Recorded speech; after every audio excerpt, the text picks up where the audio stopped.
everyone, it's Emma. Today I was in the mood to do another chatty, get ready with me makeup type video, so that is what we're going to do. However, there is construction going on like a couple houses down from me, but this is the only time for the whole week that I have time to film, so we're going to film anyways. So I am going to a wedding this weekend.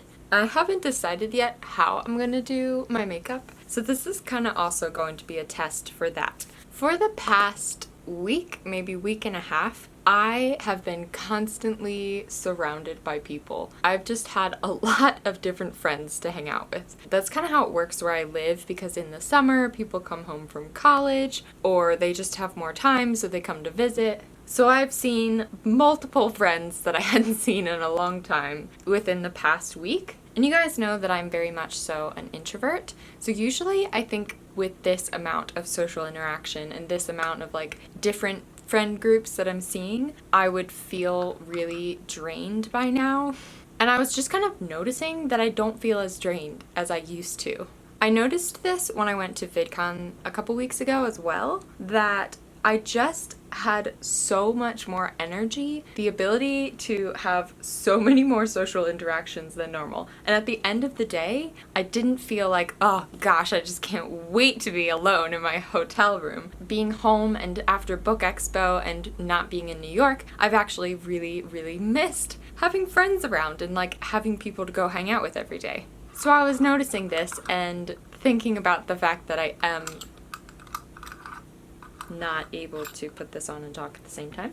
So I just kind of noticed this past week, and I was thinking about it, and I was thinking about what it really means for me to be an introvert. There's no denying that I'm an introvert. Like, I need my alone time. Every day, pretty much, I have to have alone time. I just think maybe the amount of alone time that I need has gone down recently, and I'm going to explain why I think that is the case. The more that I grow up and the more that I'm confident in myself, the more that I want to have connections with people instead of being scared of having connections with people. And the more that I work through the anxiety that I dealt with as a teenager, I've just noticed that I love connecting to people. I knew that, I've always known that about myself, that I like having deep conversations. If we become friends, it's probably because we had some type of conversation about life or hopes and dreams. I feel connected to people when we talk about heart things. So as much as I am an introvert, I love connecting to people. It's one of the reasons that I love YouTube so much, because I get to put my thoughts out there and then hear from you guys who relate to me, or hear from people who don't relate to me and have other feelings and thoughts of their own. So I realized through this week that being around the people that you love and the people that love you, that is actually energizing to me as an uber super high-key introvert. Not always, obviously. I still took alone time for myself this weekend while I had two of my friends and their two children staying with us. At some point, you just need to get away from the little boys screaming, "Flowers!"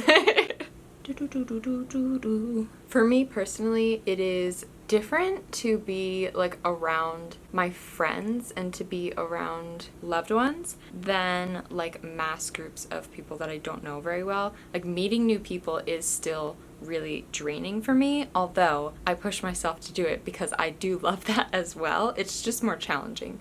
But I tend to forget that that is true. Being with loved ones and friends, my best friends, is totally different. Is not something that I should limit myself to because I'm an introvert. And I think I tend to do that, or at least I did in the past. I think part of my personal growing up or maturing healing process has been opening up to people and the idea that it can be healing to be with people. I think when you are really introverted, and I know this from my other friends too, who are introverts, it is tempting to be I don't need to go out, I'm an introvert. I can say no to this social setting, I'm an introvert. And I've just realized recently that that does not serve me well. I cannot do my eyeliner while I talk, so I'll be back in a second.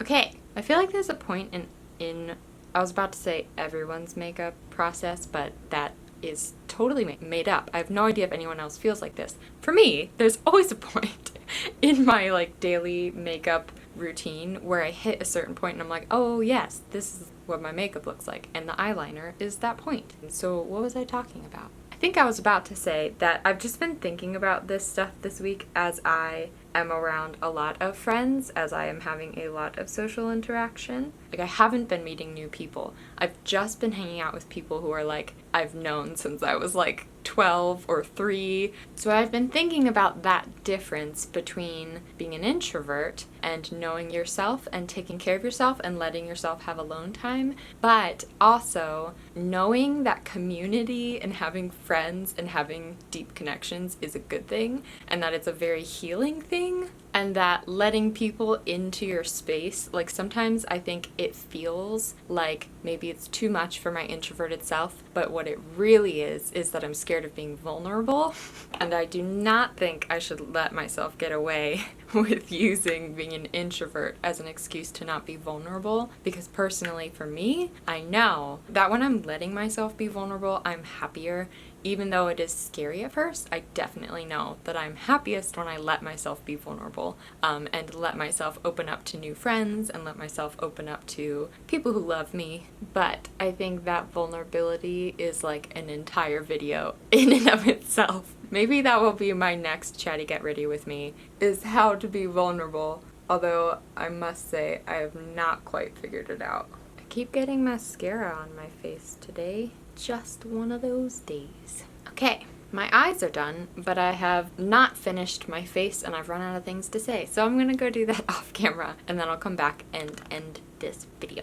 This is slightly unrelated, but I was kind of talking about personality types. A while ago, I took the Enneagram test. The one that I took, I got a 1, but I wasn't like really sure if that was accurate, if I'd gotten the right number for me. And then I was talking to Maureen from Maureen Kiwi, because she is so into the Enneagram, and she was like asking me all these questions to affirm that I was a 1. We did come to the decision that I was a 1, but I still was like not totally sure. But then she mentioned that one of my favorite music artists, Sleeping at Last, has been making songs for each Enneagram type. So when I got home from VidCon, I listened to the one that was for the Enneagram 1. The song is called Atlas 1, if you want to go listen to it. Or you can go listen to the other songs that he did Enneagram types for. But anyways, when I listened to the song that was for people who were a 1, I literally have never felt so known and understood in my whole life. Like, I was like, wow. 1, I didn't know that there were other people who felt like this, and 2, I didn't know that anyone understood the depths of my soul. So yes, that was just a random thought as I finish up my makeup, but if you want to go listen to the songs that they did for the Enneagram types, they're pretty cool, and there's actually a podcast explaining how he wrote each song, like his process for each song, and it's on Spotify. I think this is wedding appropriate makeup, right? So that is it for this little chatty get ready with me. I don't know. I was thinking about these things this week, and I know that a lot of you guys are introverts. I know that a lot of you guys are INFJs, just like me. So I thought I would share it with you all in case anyone else feels similarly or has that similar struggle of like, am I just being too easy on myself, or am I practicing self-care, taking care of myself by not going out? It's a struggle, it's a balance, but I think it is one that I'm starting to figure out. If you enjoyed this video, please give it a little thumbs up. I hope that you have a lovely day or night or afternoon, wherever you are, whatever you are doing, and I will see you in my next video.